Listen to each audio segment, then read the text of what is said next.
ঘরের ভেতর থেকে নিজের মায়ের চিৎকারের শব্দ কানে আসতেই রায় দৌড়ে চলে যায় সেখানে। রায় যখন দেখলো তার বাবা এলোমেলোভাবে তার মাকে প্রহার করছে, তখনই রাইডার বাবাকে আটকাতে গেল। বাবাকে আটকাতে দুর্বল হাতে রায় লাঠি আঁকড়ে ধরল, কিন্তু লাভ হলো না এতে। কাদের সর্দার নিজের মেয়েকে ধাক্কা দিয়ে ফেলে দিলেন। রায় ছিটকে পড়ে ঘরের এক কোণে। প্রচণ্ড ব্যথা। রায় চিৎকার করে ওঠে, কিন্তু রায়ের চিৎকার ওর বাবার কান পর্যন্ত যায় না। নিজের মাকে যন্ত্রণা কাতরাতে দেখে রায় নিজের কথা ভুলে যায়। রায় আবারও দৌড়ে যেয়ে জড়িয়ে ধরে নিজের মাকে। কাদের সর্দারের এলোমেলো লাঠির আঘাত রায়ের পিঠের ওপর পড়তে থাকে। কিছুক্ষণ পর কাদের সর্দার একাই থেমে যায়, ক্লান্ত হয়ে। তারপর লাঠি ফেলে দিয়ে চিৎকার করে বলে, আর কত জ্বালাবি আমারে? বাইরে যাইতে পারি না আমি, মুখ দেখাইতে পারি না, মানুষে ইঙ্গিত দেওয়া কথা আর ভালো লাগে না। এত যন্ত্রণা আমারে না দিয়া এক শিশি বিষ দে, খাইয়া একেবারে মইরা যাই। আমি কি চাইছিলাম কোনো বিয়েটা বেড়ার কাছে ওরে বিয়া দিতে? কিন্তু এখন আমি তো গর্তে পড়ছি। শোন, হাতি কাদায় পড়লে চামচিকাও লাথি মারে। আমার হইছে সেই দশা। না পারি মরতে আর না পারি বাঁচতে। কপাল তো আমার খারাপ, নইলে বিয়েরটা পোলার সম্বন্ধ লইয়া ঘটক কেন আমার ঘরে আইব? আর আমি কেন যৌতুক দিয়া হইলেও বিয়ে রাজি হব? কপাল তো আমার খারাপ, নাইলে আমার মা মরব কেন? আমার ভাই পাগল হইব কেন? আমার মাইয়া ধর্ষণ হইব কেন? আর বাইরে মানুষের কেন আমারে লাথি উষ্টা দিব? তোরা থাক, আমি গেলাম। যেই দিকে চোখ যায়। কাদের সর্দার দ্রুত বেগে পা ফেলতেই চলে যাওয়ার জন্য, কিন্তু ঘরের বাইরে পা রাখার আগেই রাই তার পা জড়িয়ে ধরলো। তারপর কাঁদতে কাঁদতে বলল, আব্বা তুমি কোথায় যাবা না? তুমি যা বলবা আমি তাই করব। মা ভুল করে ফেলেছে, তুমি রাগ করে চলে যেও না বাবা। তুমি ছাড়া আমার আর কে আছে? তুমি ছাড়া আমাদের দেখার আর কে আছে বাবা? তুমি যেও না। কাদের সর্দার নতজানু হয়ে নিজের মেয়েকে জড়িয়ে ধরে। মেয়ের মাথায় হাত বুলিয়ে দিয়ে তিনি বললেন, আমি তোরে কোনো কষ্ট পাইতে দিমু না মা। তোর সুখের লাইগা সব করুম আমি। তোরে বিয়া দিলে আর কেউ খারাপ কথা কইতে পারবে না। তোরে আমি রানীর মতো কইরা বিয়া দিমু। তুই অনেক সুখী থাকবি বাজান। তোরে দেখতে যামু। মানুষ মুখে অনেক কিছু কয়, কিন্তু বাস্তবে সবাই খারাপ হয় না মা। দেখবি তুই অনেক ভালো থাকবি। বাপ আর মেয়ে একে অন্যকে জড়িয়ে ধরে কাঁদতে থাকে। এই সমাজে যে ধর্ষণ হয়েছে, আর যার ঘরে ধর্ষিতা মেয়ে আছে, একমাত্র হয়তো তারাই জানে এই সমাজ কি, এই সংসার কি। না জানা মানুষের কথা প্রতিবাদ করা, আর না যায় সহ্য করা।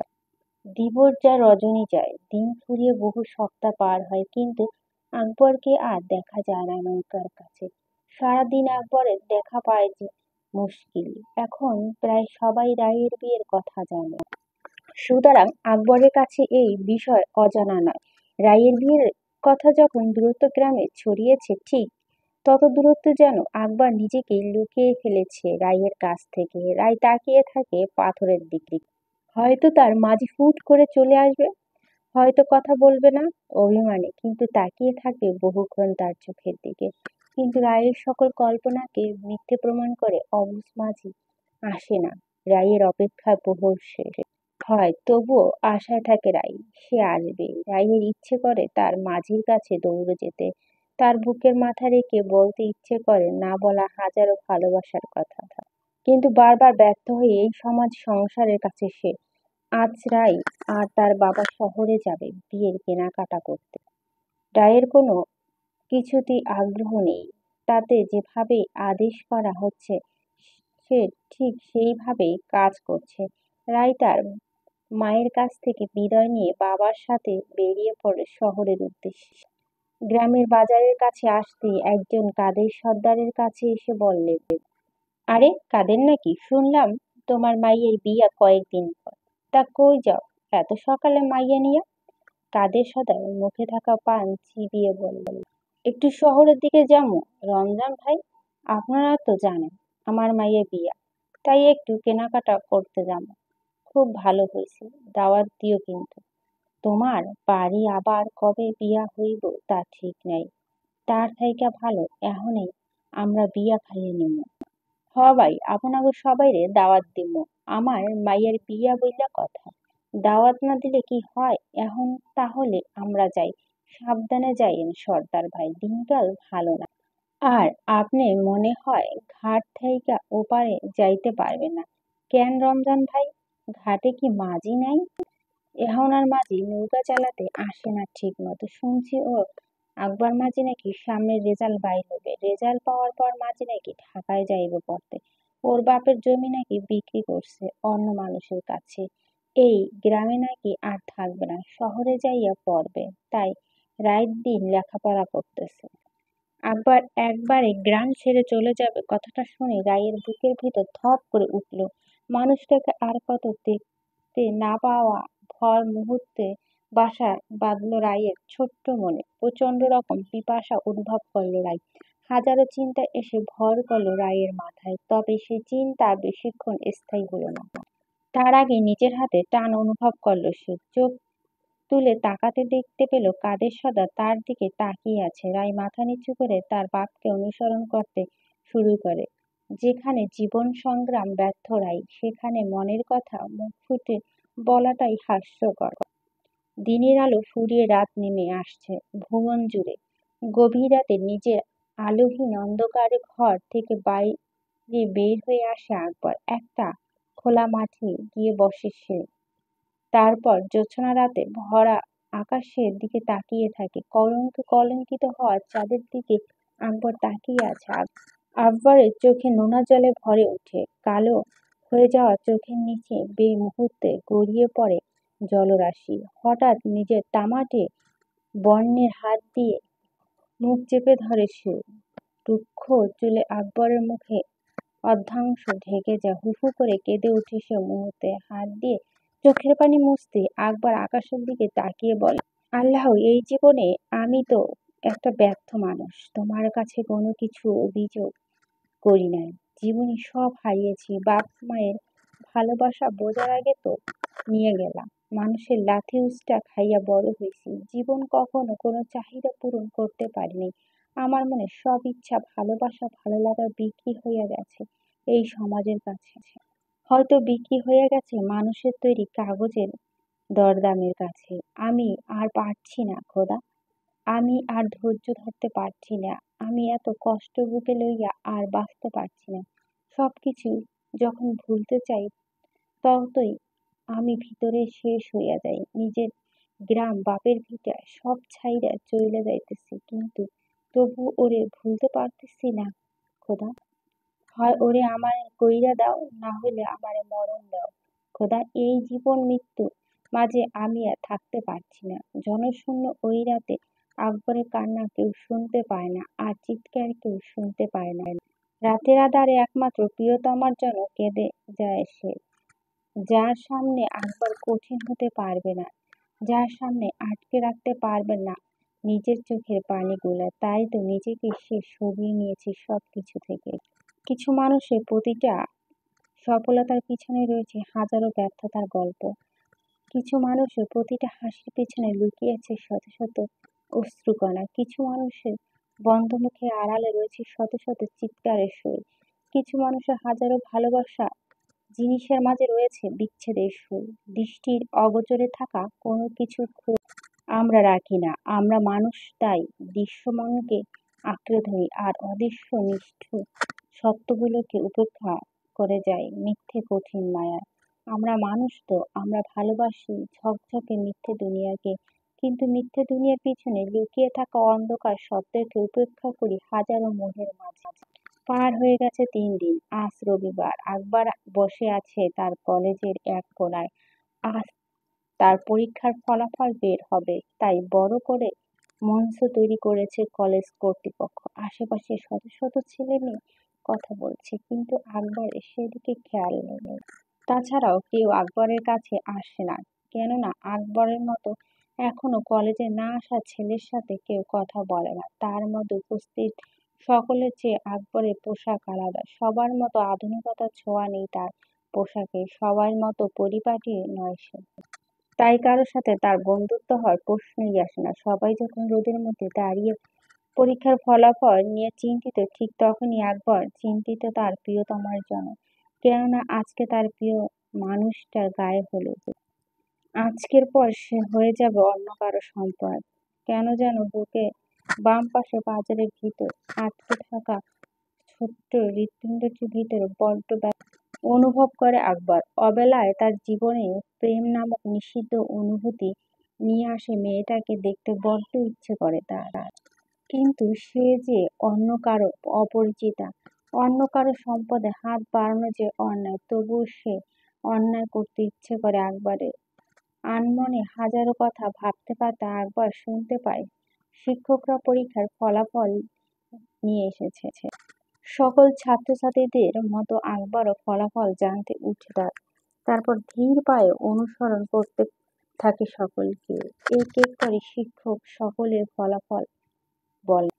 সবার মতো আগ্রহ নিয়ে আকবরের পেছনে আকবরে দাঁড়িয়ে আছে নিজের ফলাফল জানতে। কিন্তু শিক্ষক তার নাম উচ্চারণ করলেন না। কলেজে প্রায় শিক্ষার্থী বেশ ভালো করেছে, সকলে বেশ খুশি। কিন্তু এত কিছুর মাঝে আকবর রেজাল্টটা শিক্ষক বললেন না। আকবর যতদূর জানে অনুত্তীর্ণ শিক্ষার্থীদের ফলাফল আসে না।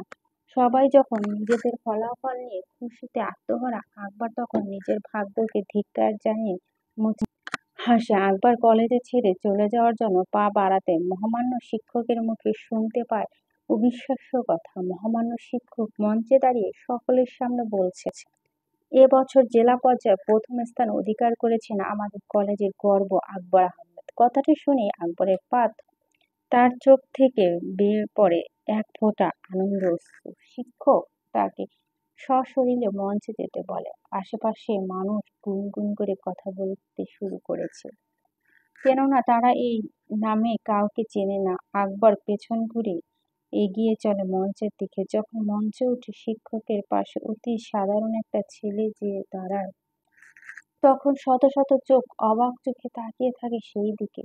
এত সাধারণের মাঝে যে অসাধারণ কেউ লুকিয়ে থাকতে পারে তা অবিশ্বাস্য। সর্দার বাড়ির প্রতিটা কোণায় রাতের আধারে আজ ঝলমল করছে। সানাইয়ের শব্দ শোনা যাচ্ছে দূর থেকে। নানা রকম কাগজ ফুল আর বাতির জন্য চকচক করছে সব কিছু। হলুদ শাড়ি, চুড়ি আর খোঁপায় ফুল দিয়ে দলে দলে মেয়েরা প্রবেশ করছে সর্দার বাড়িতে। বয়স্ক লোকেদের মুখে যেন হাসি আর ধরে না। সর্দার বাড়ি একমাত্র মেয়ে, বিয়ে বলে কথা। আয়োজন ভালো না হয়ে কোথায় যাবে?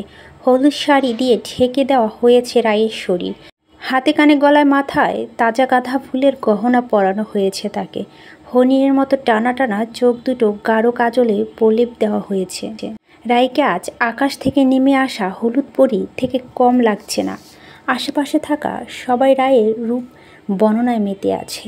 অপরদিকে দাঁড়িয়ে আছে সর্দার বাড়ির সামনে। লোকসজ্জায় ঝলমল করা বাড়িটা দেখে আকবর নিজের বুক চেপে ধরে। তার কান্নাগুলো আজ শ্রাবণের ধারার মতো বইতে শুরু করে।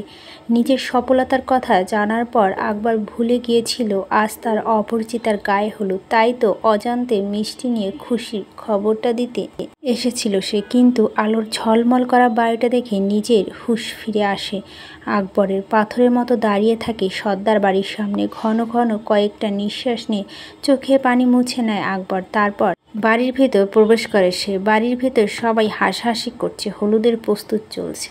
আকবরকে দেখে কাদের সর্দার এগিয়ে এলেন, তারপর বুকে জড়িয়ে বললেন, বাজান তুই আইসোস? আমি মেলা খুশি হইছি। শুনলাম তুমি নাকি আমগো জেলার প্রথম হইছ। তোমার নাম এখন সবার মুখে মুখে। শুনছি ঢাকায় থাইকা নাকি সাংবাদিক আইব তোমার লগে কথা কইতে। আপনার মুখে কোনো কথা বলে না, তবে কাদের সর্দারের দিকে তাকিয়ে মাথা তুলিয়া হ্যাঁ সম্মতি জানায়। রায়ের বাবা আব্বারিকে মাথায় হাত বুলিয়া বলল, আমি অনেক খুশি হইছি বাবা, সংবাদটা শুনি না। অনেক বড় হও জীবনে, তা আইসো যখন ভালোই হয়েছে। রাইতে খাইয়া তারপর যাইবা। আকবর কাদের সর্দারের সামনে মাথা নিচু করে বলল, চাচা যদি কিছু মনে না করেন তাহলে একটা আবদার করতাম। আকবরের মাথা হাত বুলিয়ে কাদের সর্দার বললেন, একটা না বাপজান, তোমার যত আবদার আছে কও। আমি মিষ্টি আনছিলাম আপনাগো লাইগা, চিন্তা করেন না, আমি ভালো মিষ্টি আনছি, বাজারে ভালো মিষ্টি কিনা আনছি। সবাই কয় শুভ কাজ হইলে নাকি আপন মানুষকে মিষ্টি মুখ করাইতে হয়। আমার আপন বলতে তো আপনারাই আছেন। যদি মিষ্টি খাইতেন অনেক ভালো লাগতো আমার। কাদের সর্দার মুখে কোনো কথা বললেন না। আকবরের হাত থেকে মিষ্টির প্যাকেটটা নিয়ে টপটপ 2টা মিষ্টি খেয়ে নিলেন। তারপর আকবরকে বলল, তোমার চাচি আর রাইয়ে খাওয়া আসো, তারাও শুনছে তোমার কথা, তারা খুশি হইব তোমারে দেখলে। কাদের সর্দার কথা শেষ হইতেই আকবর আর অপেক্ষা করল না, সে মিষ্টি নিয়ে ছুটল ঘরের ভিতরে। নিজের অপরিচিতাকে এক নজর দেখার সুযোগ কোনো মতে হাতছাড়া করতে চাইল না সে। ঘরের ভিতর ঢুকেই রায়ের মায়ের মুখোমুখি হলো আকবর। আকবরের হাতে মিষ্টি প্যাকেট দেখে রায়ের মা মুচকি হেসে বলল, রাই ঘরে আসে, চলো ওকে মিষ্টি খাওয়া। আকবর হ্যাঁ সম্মতি জানিয়ে পিছু পিছু হাঁটতে শুরু করে। একটা ঘরের সামনে এসে রায়ের মা সবাইকে ইশারা করে বের করে। সবাই বেরিয়ে যেতেই রায়ের মা আকবরকে বলে, শেষবারের মতো কথা বলে নাও। রায়ের মা কথা শুনে আকবর অবাক হয়, কেননা এগুলো তার কল্পনার বাহিরে। রায়ের মার কথাটা বলে আঁচলে মুখ গুজে চলে যায়। রায়ের মা চলে যেতে আকবর রায়ের দিকে ঘুরে তাকায়। তার সামনে দাঁড়িয়ে থাকা হলদে পরীটার দিকে সে তাকিয়ে থাকে পলকহীনভাবে। আকবরের মুখোমুখি দাঁড়িয়ে রায় বলল, কেমন লাগছে আমাকে? আকবর চোখে পানি ছেড়ে দিয়ে বলল, একদম আমার বউয়ের মতো, আমার হলদে বউ।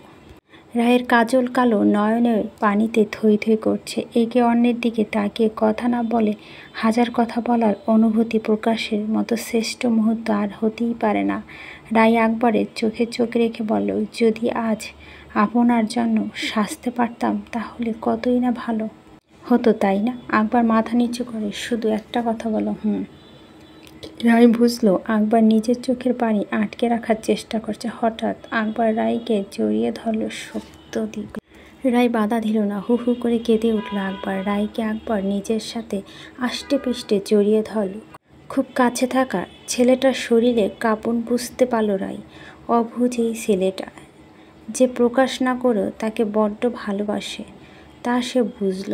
আকবর রায়কে জড়িয়ে ধরে বলল, আইস একবার দিঘির পাড়ে আইবেন দয়া কইরা, আমি সারা রাত অপেক্ষা করুম আপনার লাইগা, দয়া কইরা ফিরাইয়া দিয়েন না আমারে, যেখানে হোক একবার আইবেন। কথাগুলো বলে আকবর রায়কে ছেড়ে দিল। তারপর চোখে পানি মুছতে মুছতে ঘর থেকে বেরিয়ে গেল।